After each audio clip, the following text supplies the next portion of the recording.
ദേവകുമാരനും കൃപാസനമ്മയ്ക്കും ഒരുപാട് നന്ദി. ഞാൻ കൊല്ലത്ത് നിന്നും വരുന്നു. എൻ്റെ പേര് ശോഭ ആൻ്റണി. എൻ്റെ ഹസ്ബൻഡിൻ്റെ പേര് ആൻ്റണി. ഞാൻ വന്നത് എനിക്ക് കൃപാസന അമ്മയെക്കുറിച്ച് യാതൊരുവിധ ധാരണയോ വലിയ വിശ്വാസമോ ഒന്നും ഇല്ലാത്തവളായിരുന്നു ആദ്യം. അപ്പോൾ ഞാൻ വീട്ടിലെൻ്റെ രണ്ടാമത്തെ മകൾ പറയുകയുണ്ടായി, എനിക്ക് 22 വർഷമായിട്ട് സ്വന്തമായിട്ടൊരു ഭവനമില്ലായിരുന്നു. അപ്പോൾ ഒരു പ്രതികൂല സാഹചര്യത്തിൽ ഞങ്ങൾ അവിടെ നിന്ന് ഇറങ്ങേണ്ടി വന്നു താമസിച്ചിരുന്ന സ്ഥലത്ത്. അപ്പോൾ ഞാൻ മനസ്സുകൊണ്ട് ഒരുപാട് വേദന അനുഭവിക്കുകയുണ്ടായി. മനസ്സുകൊണ്ടെന്ന് പറഞ്ഞാൽ ഒത്തിരി. അപ്പോൾ മാതാവിൻ്റെ അടുക്ക് അമ്മ കൃപാസന അമ്മയുണ്ട്, അമ്മയുടെ പ്രാർത്ഥന കേൾക്കാതിരിക്കില്ല എന്ന് എൻ്റെ മകൾ പറയുകയുണ്ടായി. അപ്പോൾ വലിയ വിശ്വാസമൊന്നും ഇല്ലായിരുന്നു. ഞാൻ എന്നാലും ഒന്ന് നോക്കട്ടെ എന്ന് പറഞ്ഞിട്ട് വരികയുണ്ടായി. ഞാനിവിടെ പ്രാർത്ഥിച്ചു പോയതിന് ശേഷം എനിക്ക് വീട്ടിൽ നിന്ന് തന്നെ ഒരു അനുഭവം ഉണ്ടായി. എനിക്കിവിടെ വന്ന് ഉടമ്പടി എടുക്കണം എന്നൊരു തോന്നലുണ്ടായി. അപ്പം ഞാൻ ആദ്യം ഒരു മാസത്തിന് മുമ്പേ വന്ന് ഉടമ്പടി എടുത്തപ്പോൾ ഞാൻ ഞാൻ ആദ്യം പള്ളിയിലൊന്നും എല്ലായ്പ്പോഴും ഒന്നും പോകത്തില്ല. പള്ളി മുടങ്ങാറുണ്ട്, ഞായറാഴ്ചകളിൽ പോലും ചിലപ്പോൾ മുടങ്ങാറുണ്ട്. അങ്ങനെയുള്ള വ്യക്തിയാണ് ഞാൻ. അത് എൻ്റെ മനസ്സിൻ്റെ സാഹചര്യമായിരിക്കാം. അല്ലാതെ ഞാൻ ക്രിസ്ത്യാനിയാണ്, ദൈവവിശ്വാസമുണ്ട്, എങ്കിൽ പോലും ഞാൻ പോകില്ല. പിന്നെ ഒരു ദിവസം ഞാൻ ഈ ഉടമ്പടി എടുത്തു കഴിഞ്ഞതിന് ശേഷം എനിക്ക് വല്ലാത്തൊരു മാറ്റം. ഞാൻ ഫുള്ള് മാറി.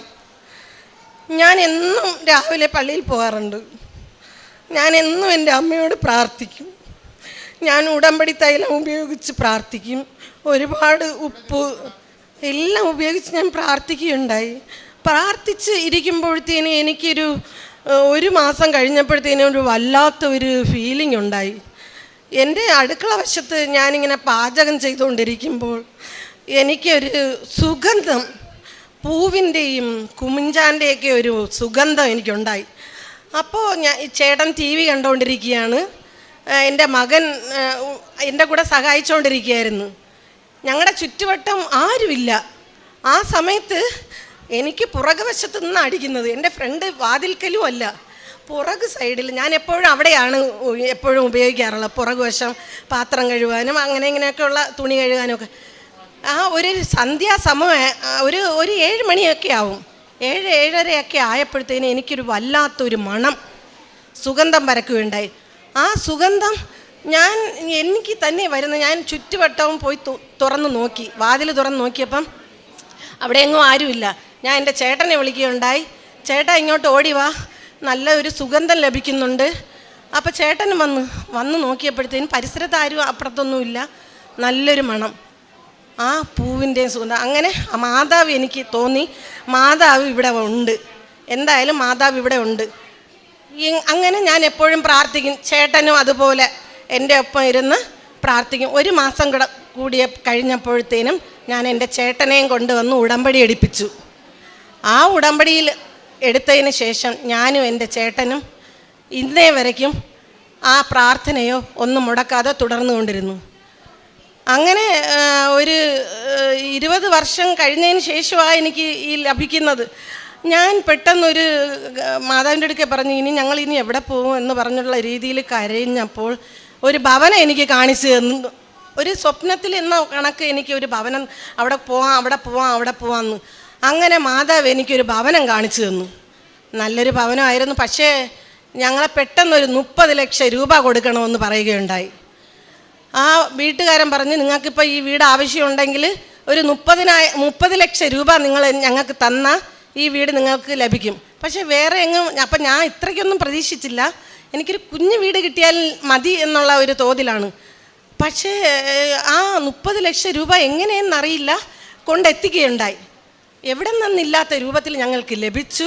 ഞങ്ങൾക്ക് 1 ലക്ഷം രൂപ ആദ്യം അഡ്വാൻസ് കൊടുത്തതിന് ശേഷം അദ്ദേഹം പറഞ്ഞ്, സഹോദരി, ഞങ്ങൾക്കൊരു 30 ലക്ഷം രൂപ ഉണ്ടെങ്കിൽ നിങ്ങൾക്ക് ഞങ്ങൾ തരാൻ പറ്റത്തുള്ളൂ എന്ന്. അത് ഞങ്ങൾ ഏതേലും രൂപത്തിൽ എൻ്റെ പരിശുദ്ധ അമ്മയാ ഇത് കൽപ്പിച്ചത്. അങ്ങനെ ഒരു 3 മാസം കഴിഞ്ഞപ്പോഴത്തേന് ഈ പൈസ അഡ്വാൻസ് ആയിട്ടാണ് എഴുതിയിരിക്കുന്നത്. ഈ 30 ലക്ഷം രൂപയും അഡ്വാൻസ് എന്ന് പറയുമ്പോൾ നമുക്കൊരു ചെറിയൊരു ഫീലിംഗ് ഉണ്ടാകും. ചെറിയതൊന്നും അല്ല, വലുത്. ഈ 30 ലക്ഷം രൂപ 3 മാസം കഴിയുമ്പോൾ, കരാറ് കഴിയുമ്പോഴത്തേന് അഡ്വാൻസ് എന്ന രൂപത്തിൽ പോകും. അപ്പം ഞാൻ ചിന്തിക്കേണ്ടേ, എൻ്റെ മാതാവേ, ഈ 30 ലക്ഷം രൂപയും ഞാൻ എങ്ങനെ സഹിക്കും? ഇദ്ദേഹം 3 മാസം കഴിയുമ്പോൾ ഞങ്ങളോട് അഡ്വാൻസ് ആയിട്ടല്ലേ വാങ്ങിയതെന്ന് പറഞ്ഞ് ഞാനിങ്ങനെ സങ്കടപ്പെട്ട് ഫീൽ ചെയ്ത് കരയുകയുണ്ടായത്. കരഞ്ഞ ഒരാഴ്ച കഴിഞ്ഞില്ല, എൻ്റെ ഹൃദയമൊക്കെ അങ്ങ് കല്ലാക്കി. അതെൻ്റെ മാതാവ് തന്ന എനിക്കൊരു അനുഭൂതിയാണ്. ഹൃദയം അങ്ങ് കല്ലായി. ഞാനാകപ്പാടെ എനിക്കൊരു ഫീലിങ്ങില്ല. അപ്പം മക്കളൊക്കെ പറയാം, മമ്മി 30 ലക്ഷം രൂപ കൊണ്ട് കൊടുത്തില്ലേ, നിങ്ങൾക്ക് കിട്ടാതിരിക്കുമ്പോൾ എന്ത് ചെയ്യും?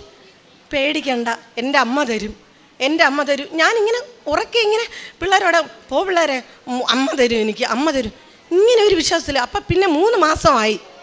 അദ്ദേഹത്തിനോട് പോയപ്പോൾ ഞങ്ങൾ ഒന്നും കൂടെ പുതുക്കി വെക്കണേ എന്ന് പറയാനായിട്ട് പോയ സമയത്ത് അദ്ദേഹം പറയാണ്, അല്ലല്ല, ഇനി പുതുക്കാനൊന്നും പറ്റത്തില്ല, അത് അഡ്വാൻസ് ആയിട്ട് തന്നിരിക്കുകയല്ലേ, ഞങ്ങൾക്കിപ്പോൾ പറ്റത്തില്ല. അപ്പം ഞാൻ പറഞ്ഞ്, ഞങ്ങളുടെ പൈസ ഒങ്ങത്താ, ഇപ്പം പറ്റിട്ടില്ലെങ്കിൽ പൈസ. അപ്പോഴത്തേനും പറഞ്ഞ്, ഇല്ല, ഞങ്ങൾ വേണമെങ്കിൽ 1 മാസത്തേക്ക് ഇവിടെ പുതുക്കി തരാം. 1 മാസം എന്ന് പറയുമ്പോൾ ഞാൻ തന്നെ പറഞ്ഞു, എനിക്കെന്താ, ഞാൻ കൃപാസന മാതാവിൻ്റെ ഉടമ്പടി മറ്റേ കാശിരുവ ഞാൻ കൈ കൊണ്ടുപോകും എപ്പോഴും. ആ കാശിരുവ എടുത്തുകൊണ്ട് പോയി ഞാൻ അവിടെ ഇരുന്ന് പ്രാർത്ഥിക്കുകയുണ്ടായി. മാതാവേ മാതാവേ മാതാവേ, എനിക്ക് ഈ 1 മാസം എന്നുള്ളത് 3 മാസമാക്കി തരണേ. അങ്ങനെ പറഞ്ഞതും അദ്ദേഹത്തിന് എന്നെ പെട്ടെന്നൊരു ഒരു കാര്യം ചെയ്യും, 3 മാസത്തേക്ക് എഴുതിത്തരാം. എനിക്കൊരു അത്ഭുതം. ആ സമയത്ത് തന്നെ എനിക്ക് വല്ലാത്തൊരു ഫീലിംഗ് ഉണ്ടായി. ആ സമയം അങ്ങനെ ആ 3 മാസം കഴിഞ്ഞപ്പോഴത്തേനും അദ്ദേഹത്തിൻ്റെ വീട് വിറ്റാലേ ഞങ്ങൾക്ക് പൈസ തരാൻ പറ്റത്തുള്ളൂ. ഞങ്ങൾക്കും ബാക്കി പൈസ കൊടുക്കുവാൻ സാധിക്കുന്നില്ല. 30 ലക്ഷം രൂപ 55 ലക്ഷം രൂപയ്ക്കാണ്, ബാക്കി 25 ലക്ഷം രൂപ ഞങ്ങൾക്ക് കൊടുക്കാൻ സാധിക്കുന്നില്ല. ആ 25 ലക്ഷം രൂപ ഏത് വിധേനോ ആ കുടുംബ വീടിൻ്റെ രീതി അനുസരിച്ച് ഒരാൾ കൊണ്ടുവന്ന് അഡ്വാൻസ് തരികയുണ്ടായി. അത് അദ്ദേഹത്തിൻ്റെ ചേട്ടൻ്റെ ഓഹരി വീടാണ്. അപ്പം അതിൽ നിന്നുള്ള ആ പൈസ ഞങ്ങൾ വാങ്ങി അപ്പുറത്ത് കൊടുക്കുകയും ആ വീടിന് കൊടുക്കുകയും ഞങ്ങളമ്മ സേഫാക്കി. ആ 55 ലക്ഷം രൂപയ്ക്ക് അന്ന് ലഭിച്ച അനുഗ്രഹം ഇന്നും മറക്കാൻ സാധിക്കില്ല, ഒരിക്കലും മറക്കാൻ സാധിക്കില്ല. അങ്ങനെ ഞങ്ങൾക്ക് മാതാവ് ഞാൻ കരുതിയതിലും കൂടുതൽ ഒരു 2 നില ഭവനം, 4 റൂമുള്ള, കയറിക്കിടക്കാൻ ഒരു ചെറിയ വീട് മതി എന്ന് കരുതിയ എനിക്ക് അമ്മ തന്നത് ഒരു വലിയ 4 മുറിയുള്ള 2 നില വീടാണ് എനിക്ക് ലഭിച്ചത്. പിന്നെ അതുപോലെ എൻ്റെ ജീവിതത്തിൽ എൻ്റെ ചേട്ടൻ ഇത്തിരി മദ്യപാനിക്കുമായിരുന്നു. അപ്പോൾ ഒരു 33 വർഷം വലിയ ശല്യമില്ലെങ്കിലും മദ്യപിക്കും. പക്ഷേ എനിക്കത് മനസ്സിൽ തോന്നി, എനിക്കിത് നിർത്തലാക്കണം. പക്ഷേ ഞങ്ങളെ കൊണ്ട് സാധിച്ചില്ല നിർത്തലാക്കണം എന്ന് വിചാരിച്ചത്. പക്ഷേ ആ 30 വർഷം കൊണ്ട് കുടിച്ചു കൊണ്ടിരുന്ന ആ മനുഷ്യൻ എല്ലായ്പ്പോഴും അല്ല, മാസത്തിൽ 2 പ്രാവശ്യം ഇങ്ങനെ ഉണ്ടായിരുന്നു. ആ മദ്യപാനം ഇന്ന് ഉടമ്പടി എൻ്റെ ഭർത്താവ് എടുത്തതിന് ശേഷം ഇന്നേ വരയ്ക്കും മദ്യപാനം എന്നുള്ള ഒരു ഇത് കുടിച്ചിട്ടില്ല. അപ്പോൾ അതിനും ഞാൻ വളരെയേറെ സന്തോഷിക്കുന്നു. പിന്നെ എന്നുള്ളത്, എനിക്ക് രോഗശാന്തി ലഭിച്ചു. ഞാൻ ഒരു ബസ്സിൽ യാത്ര ചെയ്യുകയായിരുന്നു. അപ്പോൾ ഞാനിങ്ങനെ പിടിച്ച് കയറാൻ സമയത്ത് എൻ്റെ വിരലിൽ കൈ കൊണ്ട് ഒരു ആണി പൊത്തു കയറി. ആ ആണി പൊത്ത് കയറി 1.5 മാസത്തോളം എനിക്ക് ആ വിരലിനകത്തുണ്ടായിരുന്നു. ഡോക്ടറിൻ്റെ അടുക്കെ കൊണ്ടുവന്ന് കാണിച്ചിട്ടും എടുത്തിട്ടും ഒന്നും ആ നഖത്തിൻ്റെ ഉള്ളിലിരിക്കുന്ന തുരുമ്പ് മാറുന്നില്ല. അപ്പം നഖത്തിനുള്ളിലിരിക്കുകയായിരുന്നു.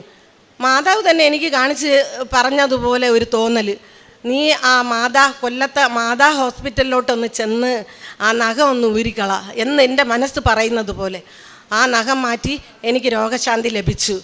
അത് പിന്നെ അല്ലാതെ എൻ്റെ സർട്ടിഫിക്കറ്റ് കിട്ടാതിരുന്നു, പേര് മാറ്റം എന്ന് വെച്ചാൽ ഒരു പേര് ഹോസ്പിറ്റലിൽ കൊടുത്തു, ഡെത്ത് സർട്ടിഫിക്കറ്റിൽ ഒരു പേര് വേറെ ഒരു പേരാ കൊടുത്തത്. അത് ഒരു 20 വർഷം കൊണ്ട് ഞങ്ങളിങ്ങനെ നടന്നലഞ്ഞ് ചോദിച്ചിട്ടും തരാത്ത ഒരു സർട്ടിഫിക്കറ്റ്. ശരിയാകില്ല നിങ്ങൾക്ക് കിട്ടില്ല എന്നുള്ള ഇതിൽ. അപ്പം ഞാൻ പറഞ്ഞു, പേരിതാണല്ലോ, ഞങ്ങൾക്ക് അത് കൊടുത്തപ്പോൾ ഉള്ള മാറ്റമാണ് എന്ന് പറഞ്ഞിട്ടും അവരത് അംഗീകരിച്ചില്ല. ഇല്ല, നിങ്ങൾ എങ്ങ് പോയാലും ഈ പേരിന് മാറ്റം സംഭവിക്കുകയില്ല എന്ന് പറയുകയുണ്ടായി. അപ്പോൾ ഞാൻ എന്താ പറഞ്ഞതെന്ന് വെച്ചാൽ, കൃപാസന മാതാവിൻ്റെ ഈ ഉടമ്പടി കാശിരൂപം കൊണ്ടുവന്ന് ഓൺലൈനിലാക്കിയാലും നിങ്ങൾക്ക് കിട്ടില്ല കേട്ടോ എന്ന് കൊച്ചിയിൽ പറയുകയുണ്ടായി. കൊച്ചിയിലാണ് ഈ സർട്ടിഫിക്കറ്റ് പോയത്.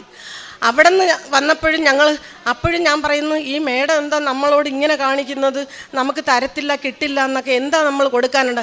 പക്ഷേ ഞാൻ പറഞ്ഞു, കൃപാസന അമ്മ മാതാവിൻ്റെ ഈ ഉടമ്പടി കാശിരൂപം കൊണ്ടുവന്ന് പ്രാർത്ഥിച്ച് ഞാൻ അവിടെ വിശ്വാസ പ്രമാണം ചൊല്ലി.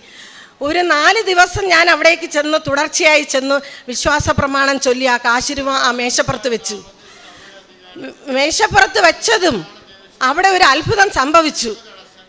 ഞങ്ങളെ എടുക്കാത്ത ഓൺലൈനിൽ കൂടെ ആ സർട്ടിഫിക്കറ്റ് ഉടനടി അങ്ങ് ശരിയായി കിട്ടി. അപ്പം ഞാനും വിചാരിച്ചു, എൻ്റെ കൃപാസന അമ്മയുടെ അതിശയമല്ലേ ഇവിടെ എല്ലാം കാണുന്നത്. അപ്പോൾ എനിക്ക് ഒത്തിരി സങ്കടം വന്നു. എൻ്റെ മാതാവ് അപ്പോൾ എൻ്റെ കൂടെ എങ്ങനെ വസിക്കുകയാണല്ലോ. തീർച്ചയായിട്ടും എൻ്റെ മനസ്സിലുണ്ട്, ഇനി ഞങ്ങൾ ജീവിതകാലം മുഴുവനും ഞാൻ പള്ളിയിൽ പോലും പോകാൻ മടിക്കുന്ന ഞാൻ ഉടമ്പടി ജീവിതത്തിൽ ജീവിക്കുകയാണെങ്കിൽ ഈ മാതാവിനെ വിട്ട് ഞാൻ ഒരിക്കലും ഞങ്ങളിനി പിന്തിരിയില്ല. അതുപോലെ എനിക്ക് ഒത്തിരി അനുഭവങ്ങൾ ചെറുതും വലുതുമായിട്ട് ഞാൻ ഈ കാശിരൂപം വെച്ച് പ്രാർത്ഥിക്കുമ്പോഴെല്ലാം എൻ്റെ മോള് ഖത്തറിലാണ്.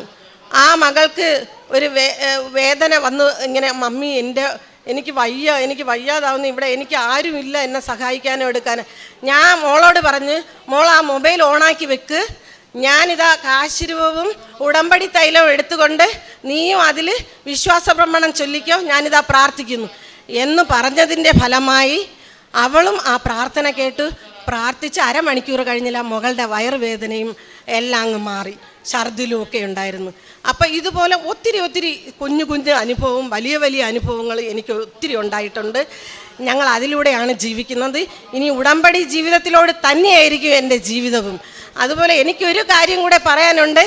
ഞാൻ ഈ ഉടമ്പടി എടുത്തതിന് ശേഷം അച്ഛൻ്റെ യൂട്യൂബിൽ ഞാൻ ഈ യൂട്യൂബ് നോക്കും. പക്ഷേ ഇത്രയും മുമ്പോട്ട് കൊണ്ടുപോകാനൊരു ശക്തി എനിക്ക് ലഭിച്ചത് നമ്മുടെ ഇവിടുത്തെ ജോസഫ് അച്ഛൻ്റെ ഈ ധ്യാനം ഞാൻ എപ്പോഴും കേൾക്കും. ഞാൻ അവിടെ ഇരുന്ന് പ്രാർത്ഥിക്കുമ്പോഴെല്ലാം ഞാൻ ഈ അച്ഛൻ്റെ സംസാരവും അതിൻ്റെ അർത്ഥങ്ങളുമൊക്കെ എനിക്ക് മനസ്സിലാക്കി തരും. ഉടമ്പടിയിലോട്ട് നയിച്ച് കൊണ്ടുപോയി എത്തിച്ചത് എൻ്റെ ഈ ജോസഫ് അച്ഛൻ്റെ ഒരു വലിയ ധൈര്യം. ഇനി ഒരു കൃപാസനത്തിൽ ഇങ്ങനെ ഒരു അച്ഛൻ ഇനി ഇങ്ങനെ വരുമോ എന്ന് പോലും എനിക്കറിയില്ല. അത്രത്തോളം ഞാൻ മാറി. ഈ മാറ്റം എനിക്ക് ഒരുപാട് സംഭവിച്ചിട്ടുണ്ട്. അതിനാൽ ഞാൻ എൻ്റെ സഹോദരങ്ങളോടും പറയുന്നു, എൻ്റെ മാതാവിനെ വിളിച്ചപേക്ഷിച്ചാൽ ഉപേക്ഷിക്കാത്ത മാതാവാണ്. തീർച്ചയായിട്ടും നിങ്ങൾക്കും ആ കൃപ ലഭിക്കും. ഇത്രയും പറഞ്ഞുകൊണ്ട് പ്രേക്ഷിത പ്രവർത്തനം ഞാൻ ചെയ്തിട്ടുണ്ട്. പ്രേക്ഷിത പ്രവർത്തനം എന്ന് പറഞ്ഞാൽ ഞാൻ അനാഥാലയങ്ങളിൽ ഞാനും എൻ്റെ ചേട്ടനും കൂടെ പോയി അവിടേക്ക് നൈറ്റ് ഡ്രസ്സ്, അവർക്ക് വേണ്ട സോപ്പ്, എണ്ണ, ചീപ്പ് ഇങ്ങനെ വാങ്ങിക്കൊണ്ട് കൊടുക്കും. പിന്നെ ഡിസ്ട്രിക്ട് ആശുപത്രിയിൽ മാനസികമായിട്ട് ബുദ്ധിമുട്ട് അനുഭവിക്കുന്ന മക്കൾക്കും ഞാൻ ഇതുപോലെ ചെയ്യാറുണ്ട്. അതുപോലെ മാസത്തിലൊരു തവണ 10 പൊതി ചോറ് ഞങ്ങൾ എല്ലാ അനാഥ മക്കൾക്കും കൊടുക്കാറുണ്ട്. എല്ലാ മാസവും തുടർച്ചയായിട്ട് ചെയ്യുന്നുണ്ട്. പിന്നെ വഴിയോരങ്ങളിലിരിക്കുന്ന ഒരുപാട് ആൾക്കാർ സഹായിച്ചിട്ടുണ്ട്. ചോദിക്കുമ്പോൾ ഞങ്ങൾ കൈ മടക്കില്ല, എല്ലാവർക്കും കൈ തുറന്ന് ഞങ്ങൾ നൽകാറുണ്ട്. ഇത് എൻ്റെ അപേക്ഷയായി ഞാൻ കാഴ്ചവെക്കുന്നു. പിന്നെ കൃപാസന പത്രം എന്ന് പറഞ്ഞാൽ അത് ഒത്തിരി പേര് എന്നെ അനുകരിച്ചിട്ടുണ്ട്. എന്നുവെച്ചാൽ നിങ്ങൾക്ക് വേറെ ജോലിയില്ലേ, നിങ്ങൾ ഇതും കൊണ്ട് നടക്കുന്നോ, എന്തുകൊണ്ട് നിങ്ങൾ ഈ പത്രം ഇങ്ങനെ കൊണ്ട് നടക്കുന്നു, ഇതൊക്കെ വെറുതെയാ. ഞാൻ പറഞ്ഞു, ഇത് വായിച്ചു നോക്കുക. ഇതിൻ്റെ ഉടമ്പടിയിലെ ഓരോ സാക്ഷ്യം വായിക്കുമ്പോൾ നിങ്ങൾ കൃപാസനത്തിന് എത്താത്തവർ നിങ്ങൾ വന്നിരിക്കും. പിന്നെ ഈ പറയുന്നവരുണ്ടല്ലോ, മാതാവിനെ വിളിച്ചപേക്ഷിക്കുന്നവർ അപേക്ഷിച്ചാൽ ഉപേക്ഷിക്കാത്ത അമ്മയാണ്. ആ അമ്മയുടെ അനുഗ്രഹം നിങ്ങൾക്ക് ഈ പത്രം. അപ്പോൾ ചിലർ ചോദിക്കും ഇത് തലകാണി. അങ്ങനെയല്ല ഞാൻ എൻ്റെ വിശ്വാസം ഞാൻ പറയുകയാണ്. എല്ലാ കാര്യത്തിലും ഈ ഉടമ്പടി സാക്ഷ്യം വായിക്കുമ്പോൾ നിങ്ങൾക്ക് അതിൻ്റേതായ അനുഗ്രഹം ലഭിക്കും. നിങ്ങൾ ഈ കൃപാസനത്തിൽ വന്ന് എത്തിച്ചേരുകയും ചെയ്യും. അങ്ങനെ ഒത്തിരി വീടുകളിൽ പിന്നെ ചിലരായി ചോദിക്കത്തുള്ളൂ, ബാക്കി എല്ലാവരും 2 കൈ നീട്ടി സ്വീകരിക്കാറുമുണ്ട്. അപ്പം ഇത് എൻ്റെ അപേക്ഷയായി സ്വീകരിച്ചു. ലൂക്ക 18:27 മനുഷ്യർക്ക് അസാധ്യമായത് ദൈവത്തിന് സാധ്യമാണ്. 22 വർഷത്തിലേറെ ഒരു ഭവനം സ്വന്തമായിട്ടുണ്ടാകുവാൻ ആഗ്രഹിച്ചിട്ടും നടക്കാതിരുന്നതും 20 വർഷമായിട്ട് ഒരു സർട്ടിഫിക്കറ്റിന് വേണ്ടി നടന്നിട്ട് അത് മാറ്റം വരുത്തി കിട്ടാതിരുന്നതും ഇതെല്ലാം ഉടമ്പടി വഴി സംഭവിക്കുകയാണ്. ഉടമ്പടിയിലേക്ക് വരുമ്പോൾ സമയച്ചൊരുക്കം സംഭവിക്കുന്നുണ്ട്. അതുകൂടാതെ ദൈവത്തിൻ്റെ സാന്നിധ്യം ഈ ഭവനത്തിൽ അനുഭവമാകുന്നു. അത് സുഗന്ധത്തിൻ്റെ മണം ലഭിച്ചൊക്കെയാണ് പരിശുദ്ധ അമ്മയുടെ സാന്നിധ്യം അവർക്ക് മനസ്സിലാവുന്നത്. അതേപോലെ ആനടിച്ചേട്ടനാണെങ്കിൽ വർഷങ്ങളായിട്ട് മദ്യപാനം നിർത്തുവാൻ ശ്രമിച്ചിട്ടും സാധിക്കാത്തത് ഉടമ്പടിയിലേക്ക് വന്നു കഴിഞ്ഞപ്പോൾ ആ ഒരു കൃപ ലഭിക്കുകയാണ്. ദൈവം തന്നെ കൂടെ നടന്ന് സഹായിക്കുന്നത് കൊണ്ടാണ് നമുക്ക് നല്ല തീരുമാനങ്ങൾ എടുക്കാൻ സാധിക്കുന്നത്. ഈ കുടുംബം ഇപ്പോൾ ദിവ്യബലിയിൽ പങ്കെടുക്കുവാനും പ്രാർത്ഥന നന്നായി ചെയ്യുവാനും കാരുണ്യപ്രവൃത്തി ചെയ്യുവാനും എല്ലാം തീഷ്ണത കാണിക്കുകയാണ്. കാരുണ്യപ്രവൃത്തി ചെയ്യുമ്പോഴും പ്രേക്ഷിതവേല ചെയ്യുമ്പോഴും ഈ കുടുംബത്തിന് അതിയായ സന്തോഷമുണ്ട്. ദൈവത്തിൻ്റെ സാന്നിധ്യമാണ് നമുക്ക് ഉടമ്പടിയിൽ ലഭിക്കുന്നത്. പരിശുദ്ധ അമ്മയിലൂടെ ദൈവം നൽകിയ അനുഗ്രഹങ്ങൾക്ക് കൈയടിച്ച് നമുക്ക് ദൈവത്തെ മഹത്വപ്പെടുത്താം.